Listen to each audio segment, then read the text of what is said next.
So today is our regular lecture number 25, and we are going to see the rural development subject. In this lecture, we are going to discuss a bit about Prime Minister Rural Development Fellow Scheme. आज आपलं हे रेग्युलरमध्ये 25वा lecture आहे. Rural development subject आहे. त्यातला आपण प्रधानमंत्रीचं जे ग्रामीण विकास फेलोशिपचा जो स्कीम आहे, त्याबद्दल थोडक्यात माहिती घेऊन त्याच्याबद्दल डिस्कशन करणार आहोत. तर ते पॉइंट वाईज आपल्याला दिलेलं आहे. They have given us the whole thing point wise. So the prime minister's rural development fellowship is an initiative of the Ministry of Rural Development, that is MORD, Ministry of Rural Development. Ministry of is O, R is rural, and D is development.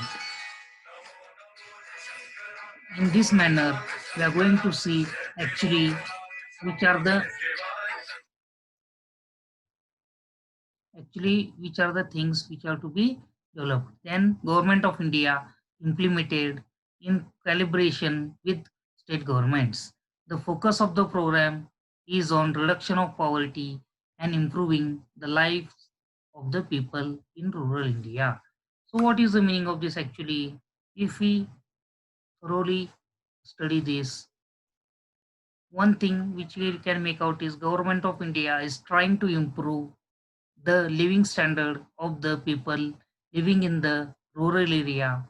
Not only that, they are focusing totally on the reduction of the poverty of the people as well who are living in the rural area or the rural India. तर आपलं पंतप्रधानांचं जे fellowship आहे, ज्याला आपण ministry of rural development म्हणतो. Ministry of rural development म्हणजेच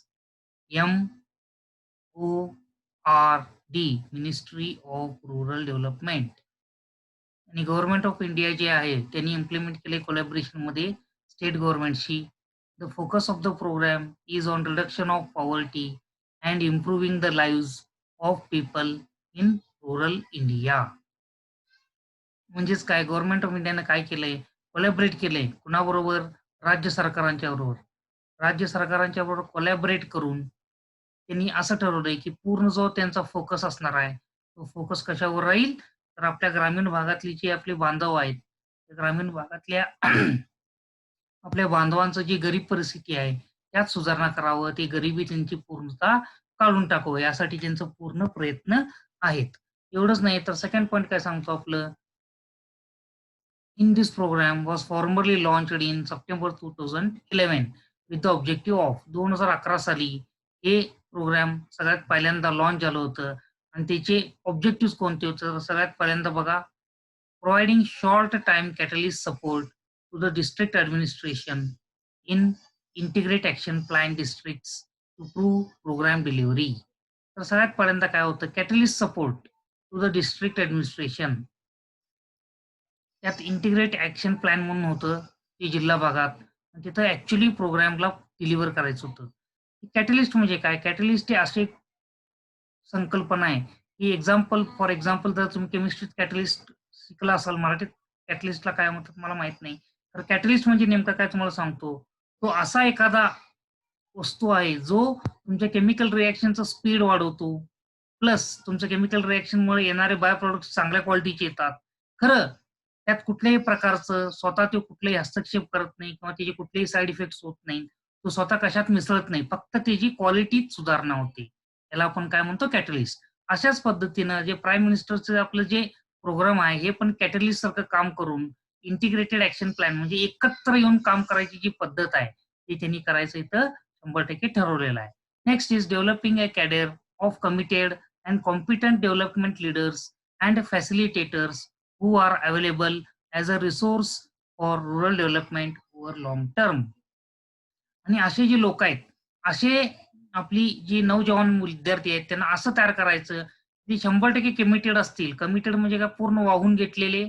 आणि एवढेच नाही, नुसतं वाहून घेऊन पण उपयोग नाही, त्यांना कॉम्पिटंट डेव्हलपमेंटसाठी लीडर्स पाहिजे. कॉम्पिटंट म्हणजे काय, ज्यांना याबद्दल पूर्ण माहिती आहे, जे हे काम करायला इंटरेस्टेड आहेत, इंटरेस्टेड असून माहिती घेऊन काम करणार आहेत, आणि जे गोष्ट आहेत, जे गरजा आहेत, ते गरजा भागवणारी जी लोक आहेत, असल्या लोकांचा रिसोर्सेस तयार करून आणि भरपूर मोठ्या कालावधीसाठी रुरल डेव्हलपमेंट कसं करता येईल याचा पूर्ण अभ्यास करणारे जे लोक असतील, त्यांना आपण काय म्हणतोय? Developing a cadre. कॅडर म्हणजे असले विद्यार्थी किंवा जे असले जे नौजवान आहेत त्यांना तयार करायचं, की जे कॉम्पिटंट असतील लीडर म्हणून, जे भरपूर प्रमाणात चांगलं काम करतील. एवढंच नव्हे, त्यांनी चांगले रिसोर्सेस पण रूरल डेव्हलपमेंटमध्ये देतील. Next is engaging with many stakeholders like government, public sector institutions, and civil society actors in promoting the efficiency of social protection programs. म्हणजे काय बघा, स्टेक होल्डर्स गव्हर्नमेंटचे आहेत. कुठले-कुठले आहेत? तर पब्लिक सेक्टर इन्स्टिट्यूशन्स आहेत. त्यानंतर सिव्हिल सोसायटीचे ॲक्टर्स आहेत. जे भरपूर चांगल्या प्रमाणात सोशलला म्हणजे समाजाला चांगलं प्रोटेक्शन देण्यासाठी अतिशय चांगल्या पद्धतीने काम करतायत. त्यांना एकत्र स्टेक होल्डर्स म्हणून गव्हर्नमेंट त्यांना एकत्र बांधून त्यांच्याकडून अतिशय चांगल्या पद्धतीने काम करून घ्यायचा प्रयत्न हा करत राहतो नेहमी. Next is the prime minister rural development fellows are selected through a pan through all India common interest test. म्हणजे एवढंच नव्हे, तर हे सगळं करत असताना चांगल्या पद्धतीनं त्यांचं एक एक्झाम घेतली जाते आणि त्या एक्झामच्या थ्रूच त्यांना सिलेक्ट केलं जातं. डायरेक्ट कुठल्याही पद्धतीनं सिलेक्ट करता येत नाही. तेवढंच नव्हे, हे झाल्यानंतर त्यांचं रिटन एक्झाम सॉरी त्यांची लेखी परीक्षा होतं आणि प्लस त्यांचे प्रत्येकाचे पर्सनल इंटरव्ह्यूज होत असतात. आणि सगळे पर्सनल इंटरव्ह्यू झाल्यानंतर पर्सनल इंटरव्ह्यू म्हणजे काय?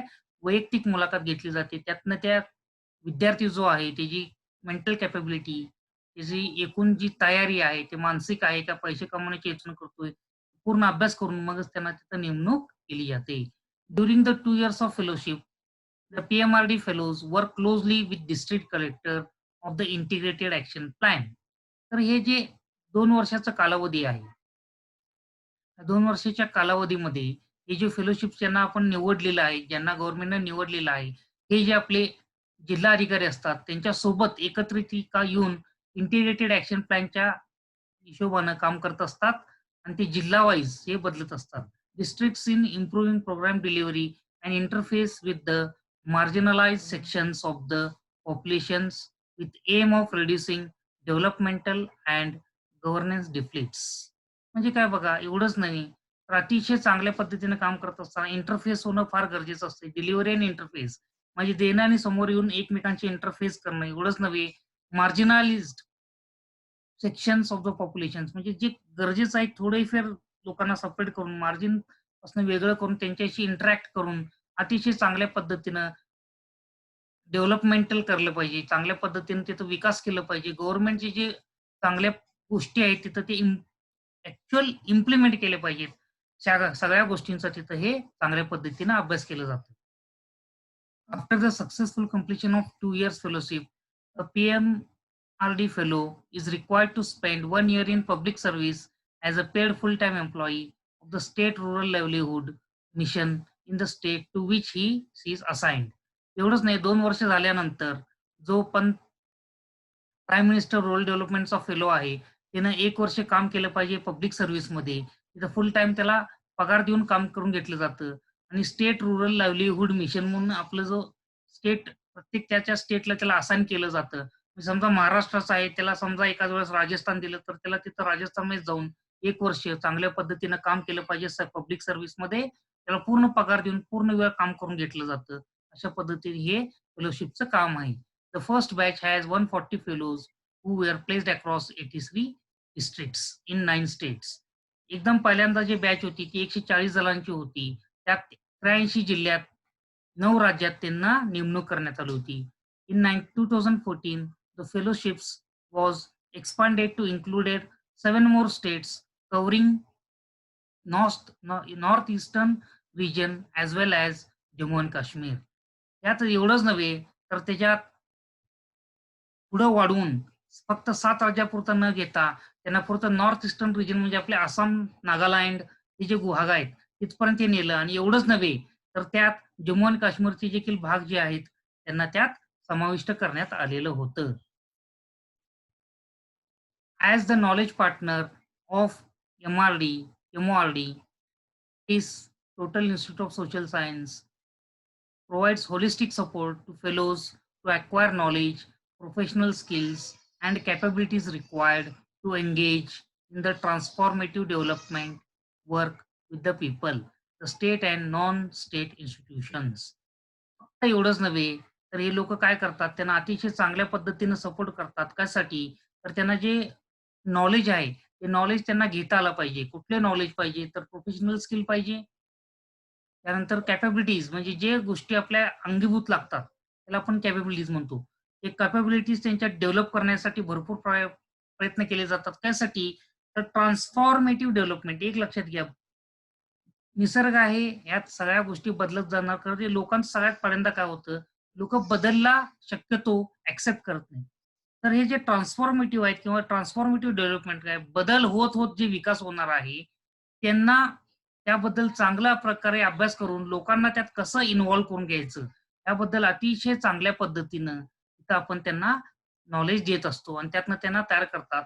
स्टेट आणि नॉन स्टेट इन्स्टिट्यूशन म्हणजे राज्य असतील किंवा अराजकीय म्हणजे प्रत्येक गोष्टीत राज्य शासन आलंच पाहिजे असं नाही. ठराविक अतिशय चांगल्या जे प्रायव्हेट इन्स्टिट्यूशन्स आहेत, जे आपल्या ग्रामीण भागातल्या डेव्हलपमेंटसाठी अतिशय चांगल्या पद्धतीने मदत करतात.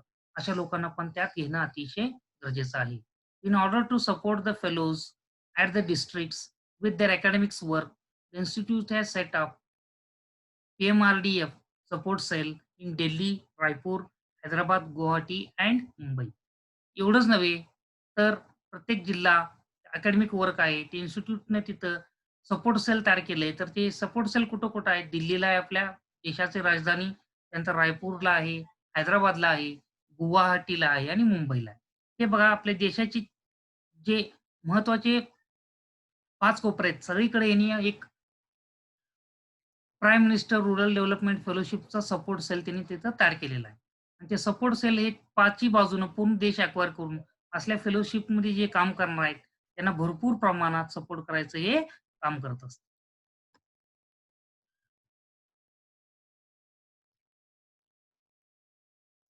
Now the next thing which we are going to discuss is National Rural Employment Guarantee Act 2005. म्हणजे आपलं जे केंद्रशासित आहे किंवा केंद्रीय ग्रामीण रोजगार हमी योजना जो आहे 2005 चा, त्याला आपण एनरेगा असं म्हणतो. एनरेगाबद्दल आपण थोडंसं विस्तृतपणे इथं आपण चर्चा करणार आहोत. सगळ्यात महत्त्वाचं प्रत्येक माणसाला कमीत कमी वर्षातले एक ठराविक दिवस हे काम मिळालंच पाहिजे, याची पूर्ण जबाबदारी सेंट्रल गव्हर्नमेंट घेत आहे. हे का करतोय आपण? वर्षातले कमीत कमी 100-125 दिवस जरी एखाद्या मजुरानं काम केलं, तरी वर्षभर किमान खाण्यापिण्यापुरतं तरी त्याला पैसे पुरतील किंवा ती लागणारी जी गोष्टी आहेत, अतिशय बेसिक ज्या गोष्टी आहेत, ते कळण्यासाठी, ते भागवण्यासाठी हे national rural employment guarantee act 2005 हे आपण तयार केलेलं आहे आपल्या केंद्र शासनानं. National rural employment guarantee act 2005 is an Indian labor law and social security measure that aims to guarantee the right to work. मनुष्य म्हणून जन्माला आलं, की त्याला कंपल्सरी कुठल्याही पद्धतीनं त्याला काम करायचा हा अधिकार आहे आणि ते सामाजिक त्याची सिक्युरिटी आहे, सामाजिक बांधिलकी आहे. आपल्या समाजाचं हे कर्तव्य आहे, की त्याला कमीत कमी ठराविक दिवस हे काम त्याला दिलंच पाहिजे.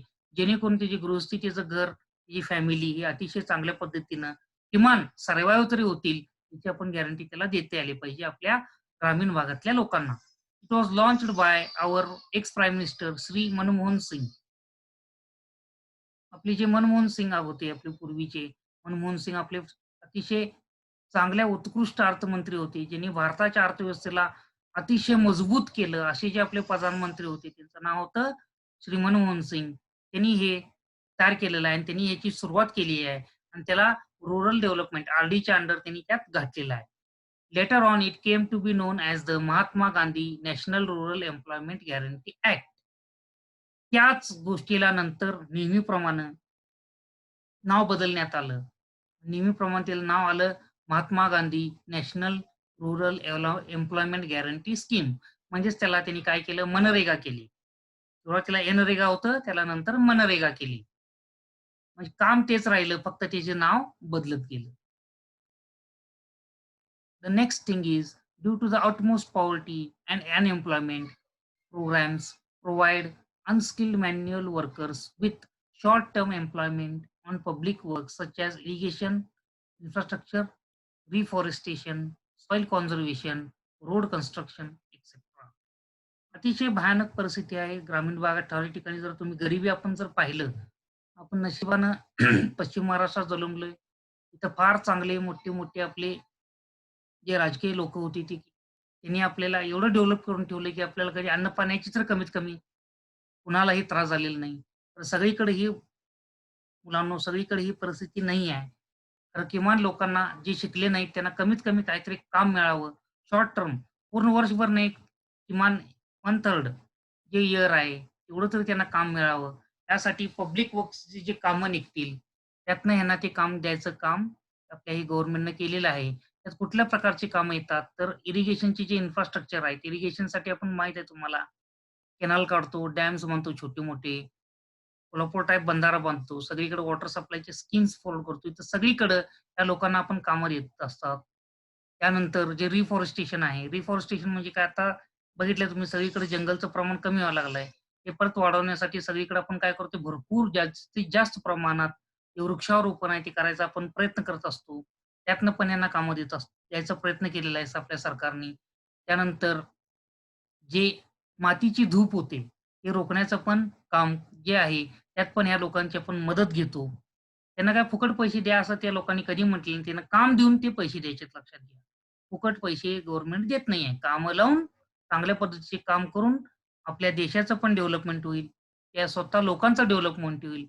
आणि त्या लोकांच्या डेव्हलपमेंट म्हणजे जे आपले ग्रामीण भाग आहे, तिथल्या लोकांचं ऑटोमॅटिक डेव्हलपमेंट कसं करता येईल, त्या गोष्टींचा पण इथं विचार करणार आहोत. एवढंच नव्हे, तर रोड कन्स्ट्रक्शन जे आहे, रस्त्याचे जे बांधकाम आहेत, त्यात पण या लोकांना भरपूर जास्तीत जास्त प्रमाणात इन्व्हॉल्व करून घेतलेलं आहे. Next is these programs provide income transfers to the poor households during critical times. तर हे जे प्रोग्राम आहेत, यानं काय होतं अतिशय क्रिटिकल व्यवस्था असते. घरात खायला देखील अन्न-पाणी पण नसतं. अशा वेळेला पैसे त्या त्या गरीब लोकांना पोहोचतील, कसे पोहोचता येतील, या सगळ्या गोष्टी ह्या प्रोग्राममधून हे तयार केलेलं आहे. मनरेगा हे जे आहे, हे एक लीगल इन्स्ट्रुमेंट आहे. हे काय करतंय पैसे देऊन काम करायचं. अनस्किल्ड लेबर करून जे ग्रामीण भागातले अनस्किल्ड लेबर आहेत, त्यांच्याकडून चांगल्या पद्धतीनं चांगले पैसे देऊन कसं काम करून घेता येईल याच्याकडे पूर्ण लक्ष देऊन असतात. Now we'll stop here. We'll continue in the next lecture. Thank you very much.